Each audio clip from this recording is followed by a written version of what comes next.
Hello guys, है आपका आपके अपने चैनल गाइस। आप लोग I hope you are all doing great and आप लोग भी वेल एंड हेल्दी होंगे। आपकी तैयारी भी काफ़ी अच्छी चल रही होगी। So guys, as you know we are solving one liner questions for UP triple S C PET exam. So बिना देरी करते हुए हम सीधे एग्ज़ाम को क्वेश्चन को ही देखते हैं गाइस। और क्योंकि टाइम बहुत कम बचा हुआ है, आप सबको पता है, और आप सब भी बहुत ही ज़ोरों शोरों से लगे हुए होंगे। सो वन लाइनर क्वेश्चन है और हम सिर्फ आंसर ही बताएंगे, आपको डिटेल में बिल्कुल बताने नहीं बताएंगे। देखिए क्योंकि अब आप भी रिवीजन ही कर रहे हैं, हमें पता है कि हम जानते हैं ये रिवीजन का टाइम है, बहुत ज़्यादा डिटेल में पढ़ने का टाइम नहीं है। तो आप भी रिवीजन करने ही आते हैं तो रिवीजन ही करेंगे हम। सो गाइज़, आप जल्दी जल्दी आंसर देने की कोशिश करें।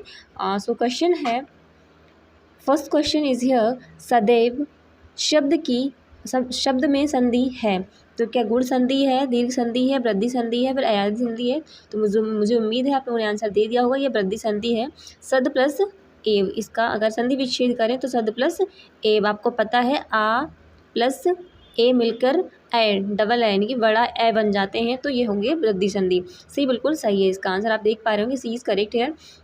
नेक्स्ट क्वेश्चन है, पुनर्जन्म शब्द का संधि विच्छेद क्या है? तो पुनर्जन्म का है पुनः प्लस जन्म। आपने आंसर दे दिया होगा, आंसर ए बिल्कुल सही है, आंसर ए इज करेक्ट है। So next question guys, question on this screen, नीचे दिए गए शब्दों में से अव्ययी भाव समास का चयन कीजिए। अव्ययी भाव समास आप लोगों को पता है जो कि क्या पाप पुण्य है? बिल्कुल नहीं है। जो है ना, ये गाइस बिल्कुल नहीं है। आजीवन, यहाँ यस बिल्कुल, ये आजीवन भी बिल्कुल सही है। घुड़सवार ये भी नहीं है, और पीताम्बर ये बहुब्रीहि समास है, और ये जो है ना वो द्वंद्व समास है। ए बिल्कुल, यानी पाप पुण्य जो है ना वो द्वंद्व समास है। आजीवन आपका बिल्कुल सही है, यहाँ पर ये अव्ययी भाव समास है। ए बी बिल्कुल सही है गाइस। सो नेक्स्ट क्वेश्चन गाइस देखते हैं। क्वेश्चन है, फास्टली करेंगे, अमी का तत्सम रूप क्या है? तत्सम मतलब जैसे कि तैसा, यानी कि जैसे संस्कृत में जैसा शब्द हो बिल्कुल वैसा ही बोला जाता हो तो वो होता है तत्सम। और जो तद्भव होते हैं, जो कि संस्कृत को हम देशी भाषा में चेंज कर लेते हैं, उसको बोलते हैं तद्भव। तो अमी जो है ना वो तद्भव है, और इसका पूछा गया तत्सम क्या है, तो तत्सम इसका जो होता है वो अमृत होता है। आंसर सी बिल्कुल सही है, आंसर सी इज करेक्ट है। So next question guys, Subaran शब्द है तो सुबरन जो है वो एक तद्भव है, इसका जो तत्सम है वो सुवर्ण होता है। आंसर देखिए कहाँ पर है, तद्भव। आंसर ए बिल्कुल सही है, आंसर ए इज करेक्ट है। सुवर्ण का ए बिल्कुल सही है। नेक्स्ट क्वेश्चन गाइस, मानव मात्र को गीता के महात्म्य से परिचित होना अनिवार्य है, रेखांकी शब्द को शुद्ध कीजिए। तो यहाँ महाताम्य है वो गलत लिखा हुआ है, इन्होंने बोला कि इसको शुद्ध करना है, तो बताइए शुद्ध क्या है? क्या महात्म्य है, महातम्य है, या फिर महात्म्य है, या फिर महातम्य? तो इसका जो आंसर है बी बिल्कुल सही है, इसको महातम्य कहते हैं। बी बिल्कुल सही है। सो नेक्स्ट क्वेश्चन गाइस, शुद्ध वर्तनी वाले शब्द का चयन कीजिए। अंत्याक्षरी, पूजनीय, तदोपरांत, कवियत्री। तो बताइए शुद्ध क्या है? तो आंसर अगर आपने ए दिया है तो आपने बिल्कुल सही दिया है। शुद्ध जो वर्तनी अगर अंत्याक्षरी तो देखा जाए तो ये बिल्कुल सही लिखा हुआ। पूजनीय नहीं होता है, पूजनीय होता है। तदोपरांत नहीं होता, तदुपरांत होता है। और कवियत्री नहीं होता है, कवित्री होता है। आंसर ए बिल्कुल सही है। सो नेक्स्ट क्वेश्चन है गाइज, अंक शब्द का अनेकार्थी शब्द नहीं है, तो अंक को संख्या कहते हैं, गोद कहते हैं, क्या पृथ्वी कहते हैं, नाटक का एक भाग? तो इसका जो इसमें बोला नहीं है, तो अंक को संख्या भी कहते हैं, गोद भी कहते हैं, नाटक का एक भाग भी कहते हैं। आंसर सी बिल्कुल नहीं है, आंसर सी इज करेक्ट है। सो नेक्स्ट क्वेश्चन गाइज देखते हैं, सी बिल्कुल आप देख पा रहे हैं, बिल्कुल सही है। बीजक किसकी रचना है? तो आपको पता है बीजक शब्द रमणीय कबीरदास जी की है, तो आंसर सी बिल्कुल सही है। आप आंसर जो है ना वो दे पा रहे हैं, मुझे पूरी उम्मीद है। सो गाइस नेक्स्ट क्वेश्चन है, महावीर प्रसाद द्विवेदी ने आदिकाल को क्या संज्ञा दी थी? तो उन्होंने आदिकाल को बीज पवन काल कहा था। आंसर डी बिल्कुल सही है, डी इज करेक्ट है। नेक्स्ट क्वेश्चन, संज्ञा का भेद नहीं है, तो संज्ञा का आपको पता है कि 3 भेद होते हैं, व्यक्तिवाचक, जातिवाचक और भाववाचक। तो इसका जो आंसर है वो सी बिल्कुल सही है। निजवाचक नहीं है, ये निजवाचक जो है ना वो सर्वनाम का भेद होता है। सी इज करेक्ट है, संज्ञा का भेद नहीं है निजवाचक। आंसर सी बिल्कुल सही है। अगर आप आंसर दे पा रहे हैं तो आप बिल्कुल सही दे रहे हैं।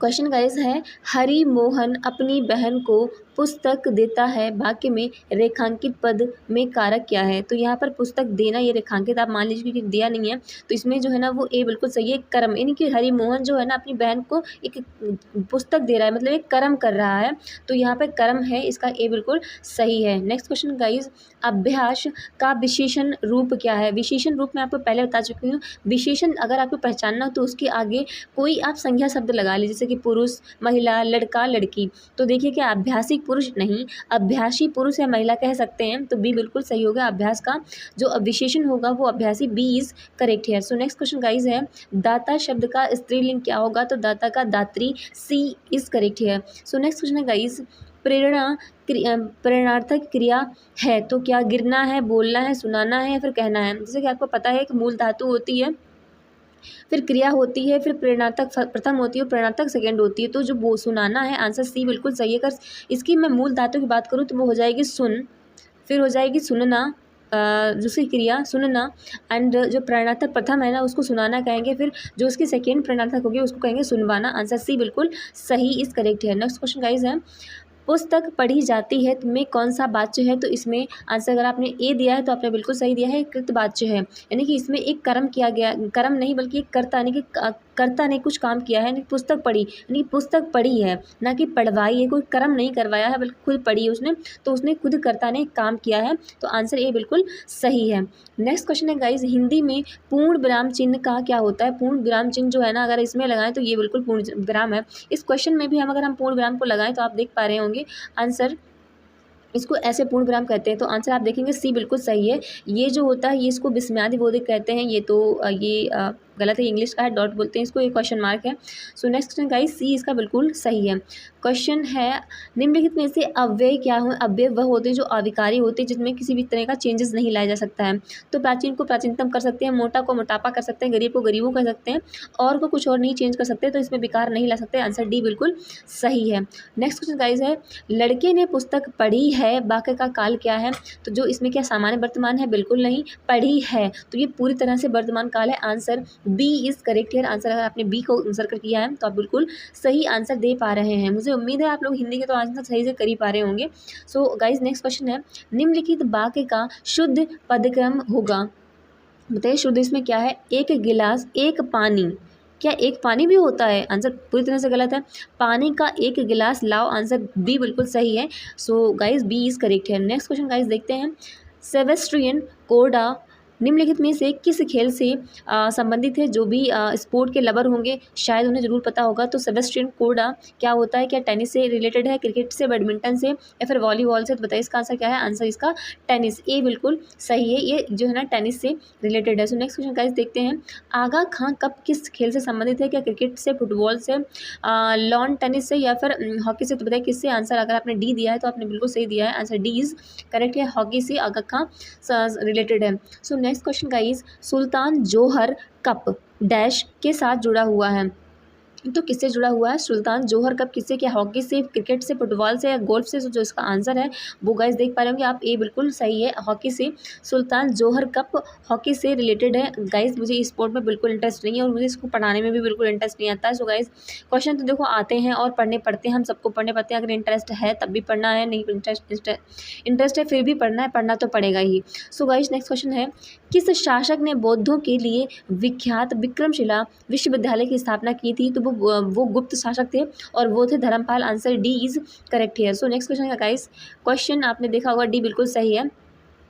अगला क्वेश्चन, गौतम बुद्ध ने अपना प्रथम उपदेश कहाँ दिया था। तो मैं आपको पहले बता चुकी हूँ, उपदेश उन्होंने मतलब सारा का सारा ज्ञान कहाँ दिया था। तो सारा मतलब सारनाथ में। आंसर सी बिल्कुल सही है, सी इज करेक्ट है। नेक्स्ट क्वेश्चन की तरफ मूव करते हैं। क्वेश्चन इज है, चित्तौड़गढ़ किस वंश की राजधानी थी। तो वो सिसोदिया वंश की थी। आंसर बी बिल्कुल सही है, आंसर बी इज करेक्ट है। नेक्स्ट क्वेश्चन गाइस, क्वेश्चन है, साहित्य के प्रख्यात समर्थक राजा भोज किस वंश से रिलेटेड है। तो वो परमार से हैं। तो देखिए परमार आंसर में कहाँ दिया गया हुआ, तो सी में परमार दिया गया है। आंसर सी इज करेक्ट है, C is correct.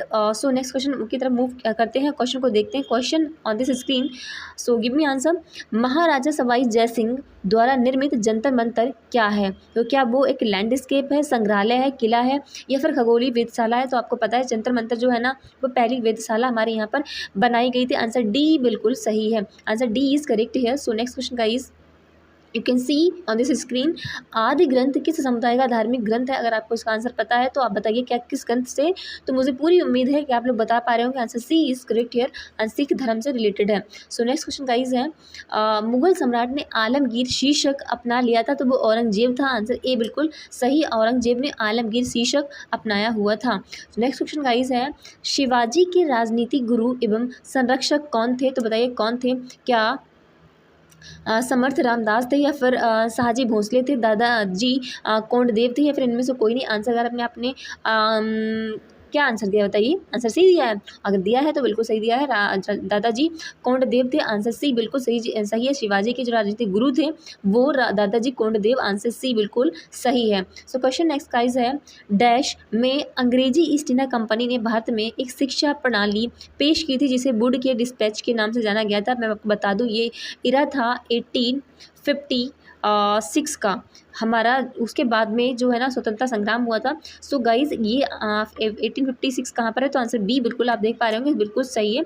East India company में जो वुड का डिस्पैच है जो एजुकेशन के लिए आया था वो आया था 1856 में। Answer B is correct here. So next question guys we can see, Akhil Bharatiya Kisan सभा के प्रथम सत्र की अध्यक्षता किसने की थी? क्या स्वामी सहजानंद थे, इंदुलाल याग्निक थे या फिर एनजी रंगा थे, पीसी जोशी थे? अगर आपने आंसर ए को दिया है तो बिल्कुल आपने सही दिया है। आंसर ए बिल्कुल सही है। So next question guys on this screen, अपने शासन के दौरान अंग्रेज किसानों को मद्रास में उगाने के लिए मजबूर करते थे तो क्या करते थे? क्या जूट, चाय, गन्ना या फिर चावल?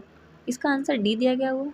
गाइस मैं इस क्वेश्चन को आंसर को छोड़ रही हूँ, क्वेश्चन को छोड़ रही हूँ क्योंकि मुझे इनमें से चावल उगाने के लिए मजबूर करते मुझे तो नहीं लगता। सो नेक्स्ट क्वेश्चन गाइस देखते हैं। क्वेश्चन है, जलियांवाला बाग नरसंहार किस गांधीवादी सत्याग्रह के संबंध में हुआ था? तो क्या स्वदेशी? नहीं। यह रॉलेट एक्ट के कारण हुआ था। आंसर बी बिल्कुल सही है। रॉलेट एक्ट 1919 में आया था, फिर उसके बाद में 13 अप्रैल 1919 को जलियांवाला बाग नरसंहार हुआ था। 13 अप्रैल था, हाँ 13 अप्रैल ही तो था। सो नेक्स्ट क्वेश्चन है गाइस, इसका आंसर है जो बी है ना, बी बिल्कुल सही है। ये जो रॉलेट एक्ट है ना, इसको बिना वकील, बिना दलील, बिना अपील का कानून कहा गया था।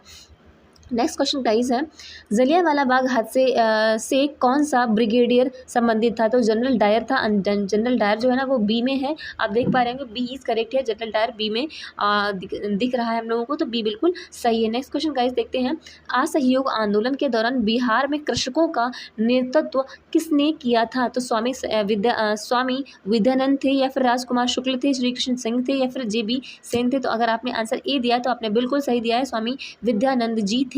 आंसर ए बिल्कुल सही है। क्वेश्चन नेक्स्ट है 39 नंबर का, 2011 की जनगणना के अनुसार भारत का सबसे कम आबादी वाला राज्य कौन सा है? तो वो है सिक्किम। अगर आपने सिक्किम को आंसर दे पाए, देखिए सिक्किम क्या ऑप्शन में है, हाँ बिल्कुल है, तो आंसर सी बिल्कुल सही है। सिक्किम सी में दिख रहा है हम लोगों को, तो सी बिल्कुल सही है। So next question guys, Bharat ने नई राष्ट्रीय जनसंख्या नीति कब लागू की है? तो वो लगी है 2000 में, यानी कि सी बिल्कुल सही है। सी इज करेक्ट है। नेक्स्ट क्वेश्चन गाइस, भारत के किस राज्य की नगरीय जनसंख्या का प्रतिशत सर्वाधिक है? तो वो क्या गोवा का है, महाराष्ट्र का है, केरला का या फिर मिजोरम का है? तो अगर आपने आंसर ए को दिया है तो आपने सही दिया, हो सकता है आपने महाराष्ट्र को दिया हो, तो महाराष्ट्र आप बिल्कुल गलत है।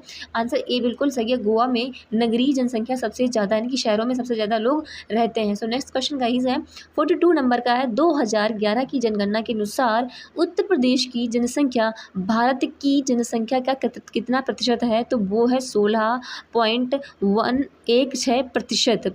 देखिए अब उत्तर प्रदेश में कितनी जनसंख्या है, तभी तो फर्स्ट नंबर पे आता है। तो सी बिल्कुल सही है, इसका answer C is correct here, C बिल्कुल सही है। So next question guys, question आपके लिए है, संसार की छत कहा जाता है? तो ये क्या मैं छोड़ दूं आपके लिए, आंसर दे पाएंगे? हाँ तो दे तो देंगे आप लोग, फिलहाल मैं आंसर बता देती हूँ। आंसर डी बिल्कुल सही है, पामीर के पठार को संसार की छत कहा जाता है। आंसर बिल्कुल सही है। और भारत को क्या कहते हैं? तो कहते हैं सोने की चिड़िया। जापान को कहते हैं उगता सूरज का देश कहते हैं। सो नेक्स्ट क्वेश्चन गाइस है, पठारों में व्यक्तियों का प्रमुख व्यवसाय होता है, तो क्या करते हैं वो लोग? वो करते हैं कि कृषि, पशुपालन या फिर खनन या फिर मत्स्य पालन। तो अगर आपने बोला है मत्स्य पालन, क्या पठारों में मत्स्य पालन कर सकते हैं? बिल्कुल नहीं। खनन बिल्कुल नहीं। पशुपालन कर सकते हैं, तो बी बिल्कुल सही है। Answer B is correct here. Next question है गाइज, USA की कनेक्टिकट घाटी, अच्छा USA में कनेक्टिकट घाटी है, किसके लिए प्रसिद्ध है? तो किसके लिए प्रसिद्ध है? तो बताइए किसके लिए है? आंसर ऑप्शन देखते हैं। क्या चुकंदर के लिए, कपास के लिए, मक्का के लिए, तंबाकू के लिए? तो अगर आपने आंसर डी दिया है तो बिल्कुल सही है। क्वेश्चन का आंसर जो है ना वो डी बिल्कुल सही है, तंबाकू यहाँ पर करेक्ट है। सो नेक्स्ट क्वेश्चन गाइस है, संविधान सभा के चुने हुए स्थायी अध्यक्ष कौन थे? क्या डॉक्टर राजेंद्र प्रसाद थे, जवाहरलाल नेहरू थे, सच्चिदानंद सिन्हा थे, बी आर अम्बेडकर थे? देखिए जो सच्चिदानंद सिन्हा थे वो सबसे वृद्ध थे और ये अस्थायी अध्यक्ष चुने गए थे। जो स्थायी अध्यक्ष चुने गए थे वो डॉक्टर राजेंद्र प्रसाद थे। आंसर ए बिल्कुल सही है, A is correct here. So next question guys for you, give me answer. भारतीय संविधान सभा में उद्देश्य प्रस्ताव किसके द्वारा प्रस्तुत किया गया था? कि जवाहरलाल नेहरू, मोतीलाल नेहरू, महात्मा गांधी, सुभाष चंद्र बोस? अगर आपने आंसर ए दिया है तो आपने बिल्कुल सही दिया है, तो वो थे Jawaharlal Nehru, A is correct है।